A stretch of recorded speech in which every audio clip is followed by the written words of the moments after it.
In Lagos, love does not survive on feelings alone. It survives on strength. And Chioma is about to discover that strength has a price. The scandal may be over. The apology may have been posted. But power never forgets who challenged it. Chief Okafor is watching. Waiting. And this time, he will not strike from the shadows.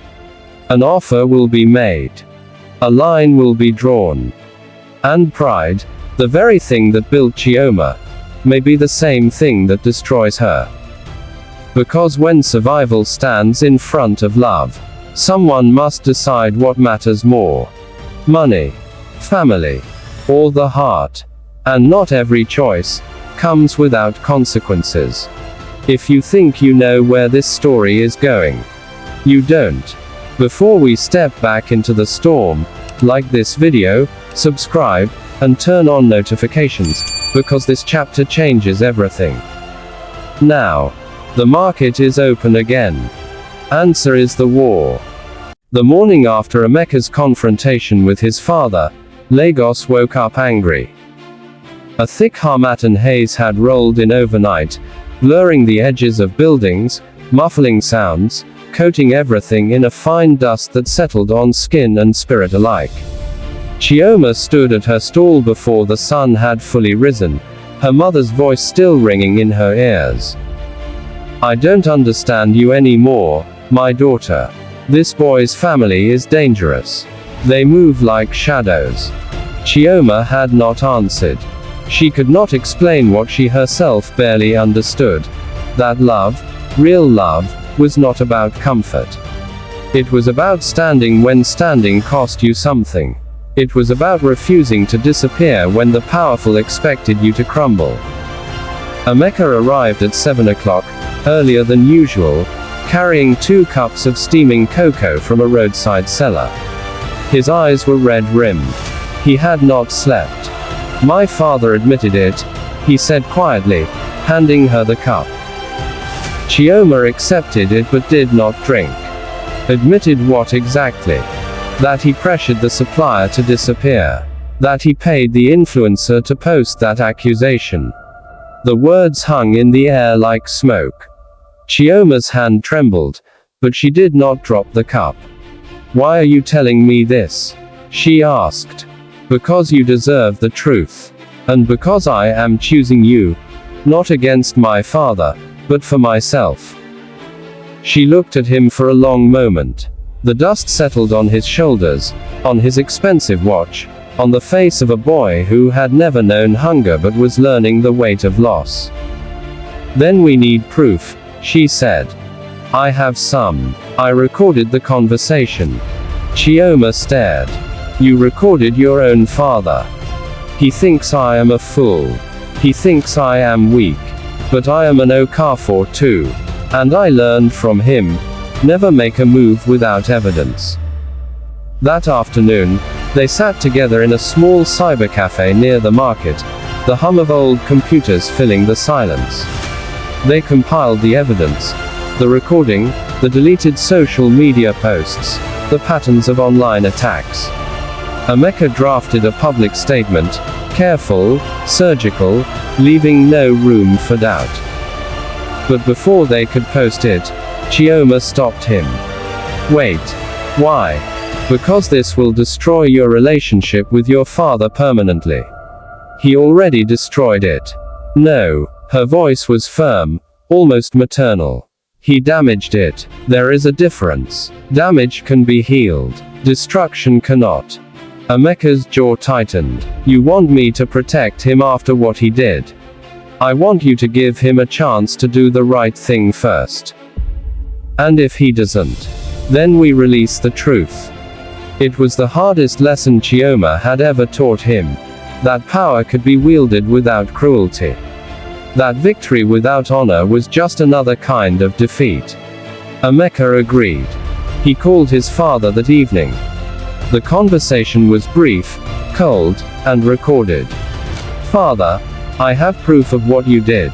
I am not going to release it.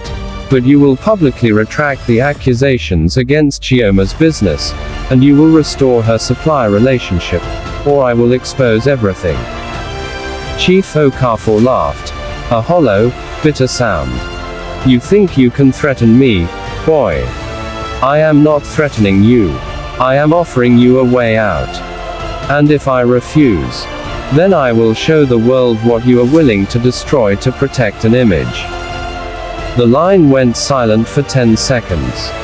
Then the chief spoke, his voice lower, almost unrecognizable. "You have become strong. I did not expect that. I learned from watching you." Another silence. Then, quietly, the chief said, "I will make a call." He hung up without saying goodbye. But the next morning, the influencer who had accused Chioma posted a new video, her eyes downcast, her voice trembling. "I made a mistake. The accusation was false. I apologize to Chioma Threads and to the beautiful woman behind it. The damage did not disappear overnight. Some customers never returned. Some whispers never stopped. But the foundation held. And in the weeks that followed, something unexpected happened. The story spread. Not the scandal, but the redemption. People began to admire Chioma's grace, her refusal to destroy, her quiet determination. Orders started trickling in again. Then flowing. And then came the offer. A major Lagos boutique chain reached out, wanting to stock Chioma's fabrics. The owner was a woman in her 50s, sharp-eyed and warm, named Mama Bissi. "I know your mother's work," she said during a meeting. "Ijeoma used to supply my shop years ago. Your father's illness took her away from the business. But I never forgot her eye for quality." Chioma's throat tightened. "You remember my mother. I remember everyone who refuses to quit." It was the first time Chioma realized that her mother's legacy was not lost. It had only been waiting for someone to carry it forward. Emeka stood beside her, silent, supportive. But pride, that stubborn guardian of the heart, began to stir again inside Chioma. Because now that her business was recovering, now that she no longer needed his help, an uncomfortable question surfaced. Did he stay because he loved her? Or because he felt responsible? She did not ask him directly. Instead, she pulled away. She stopped replying to his messages as quickly. Stopped inviting him to the stall. Stopped letting him photograph her fabrics. He noticed immediately. "Chioma, what's wrong?" "Nothing. You are pulling back." "I am focusing on my business. We are partners." "Were," she said softly. "I need to stand on my own." The word hit him like a blow. "Were." She did not answer. Because the truth was more complicated than she could say. She was afraid. Afraid that his family would never accept her. Afraid that his father would strike again. Afraid that one day, Emeka would wake up and realize he had sacrificed too much for a girl who sold fabric under a faded blue umbrella. Better to end it now, she told herself. Before the hurt grew deeper. But Emeka did not leave. He came to the market every day anyway, standing at a distance, watching her work. He did not approach. He did not push. He simply waited. And that patience broke her more than any argument could. One evening, as the market closed and the last light bled orange across the sky, she walked to where he stood. "Why do you keep coming?" "Because I made a choice," he said simply. "And I meant it. Your father will never accept me. Then he will never accept me either. You cannot cut off your family for me. I am not cutting them off. I am expanding what family means." She shook her head, tears threatening. "I am not worth that." He stepped closer. "You are not the one who decides what you are worth. You are the most honest person I have ever known. You work harder than anyone. You taught me that strength is not about fighting. It is about choosing not to fight when you could. That is rare, Chioma. That is priceless. She broke then. Not with a dramatic collapse, but with a quiet sob she had held inside for months.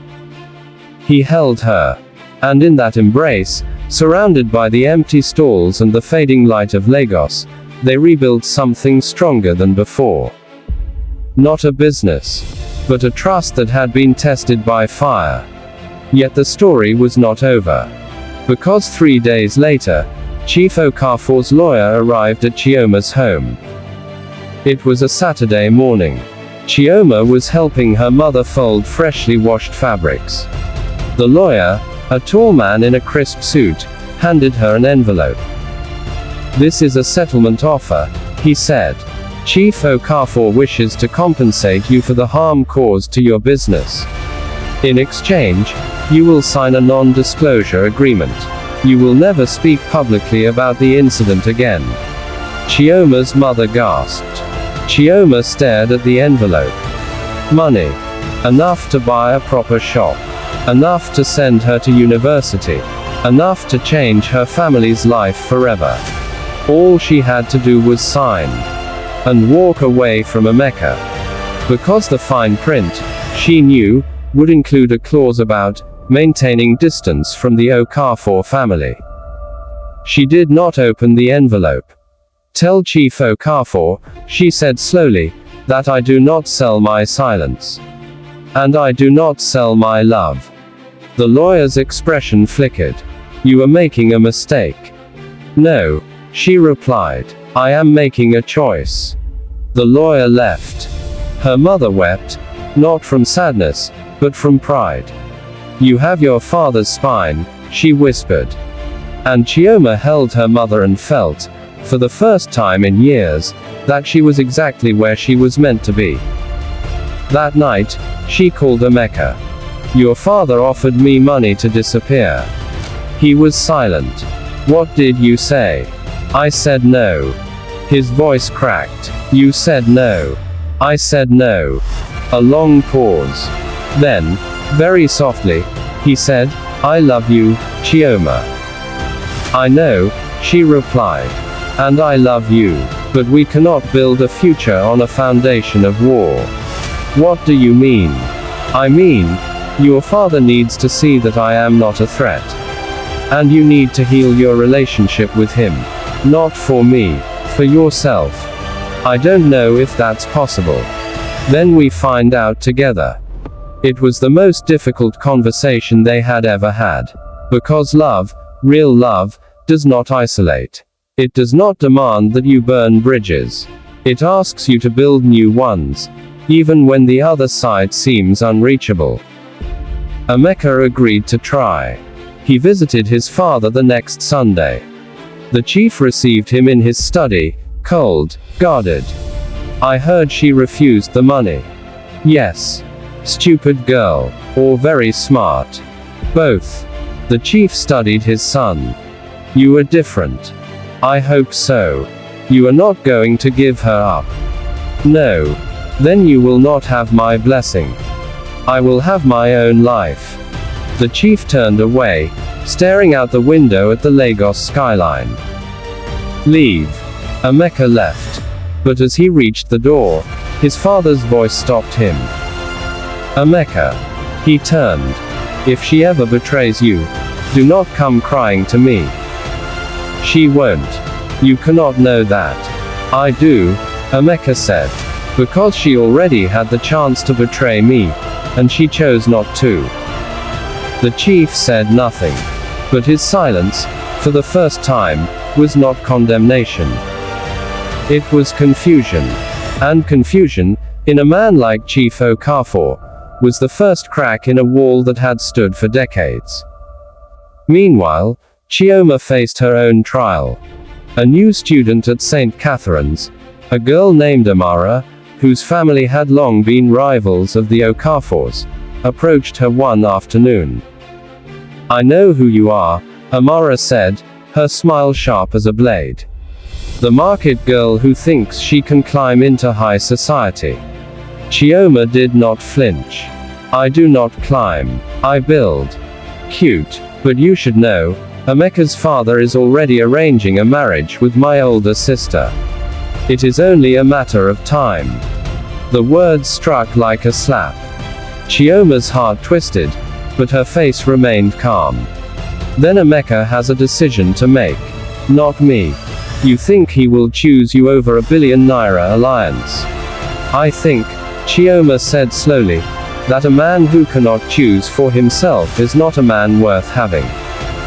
Amara laughed, but it was hollow. We will see. That evening, Chioma did not tell Emeka about the conversation. Instead, she went to the market, opened her stall, and worked until her hands ached. Because that was what she knew how to do. Work, survive, and trust that whatever came, she would meet it standing. But fate, that restless storyteller, was not finished. The next morning, her mother collapsed. It happened quietly.